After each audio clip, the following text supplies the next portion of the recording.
জনপ্রিয় তারকা জুটি তাহসান খান ও রাফিয়াত রশিদ মিথিলার বিচ্ছেদ ছিল দেশের শোবিজ অঙ্গনের অন্যতম আলোচিত ঘটনা। দীর্ঘ ১১ বছরের দাম্পত্য জীবন শেষে ২০১৭ সালে তারা বিচ্ছেদের ঘোষণা দেন, যা ভক্তদের কাছে ছিল অপ্রত্যাশিত। বিচ্ছেদের পর তাহসানকে নিয়ে মন্তব্য করা বন্ধ করে দেন মিথিলা। তবে সম্প্রতি এক পডকাস্ট অনুষ্ঠানে মিথিলা ৮ বছর আগের বিচ্ছেদ নিয়ে কথা বলেছেন। ওই পডকাস্ট অনুষ্ঠানে মিথিলা বলেন, তাহসানের সঙ্গে সেপারেশনে থাকার সময় ভেবেছিলেন শেষ পর্যন্ত হয়তো বিচ্ছেদ হবে না, সব ঠিক হয়ে যাবে, কিন্তু শেষ পর্যন্ত ঠিক হয়নি। বান্ডেল থাকলে প্রতি সেনমানিতে টাকা বাঁচবে।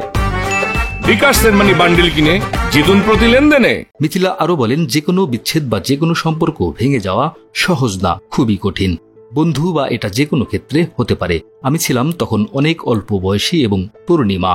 আমি যে কোনো একটা ভালো মন্দ বিচার করব বা কোনো একটা সিদ্ধান্তে আসব, সেটার শক্তি আমার ছিল না, কারণ তখন আমার একটা ১ বছরের বাচ্চা, আমার মানসিক অবস্থা ভালো ছিল না, যেখানে আমি কোনো একটা সিদ্ধান্ত নিতে পারবো নিজের জীবনের।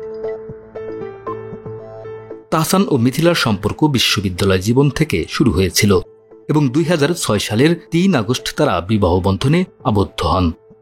তাদের ঘরে একমাত্র কন্যা সন্তান আইরা তাহরিম খান ২০১৩ সালে জন্ম নেয়। দীর্ঘ সময় ধরে তাদের জুটি ভক্তদের কাছে আদর্শ দম্পতি হিসেবে পরিচিত ছিল। তাই ২০১৭ সালে যখন তাদের আনুষ্ঠানিক বিচ্ছেদ হয়, তখন অনেকেই হতাশ হয়েছিলেন। মোহাম্মদ জাকারিয়া, আমাদের সময়।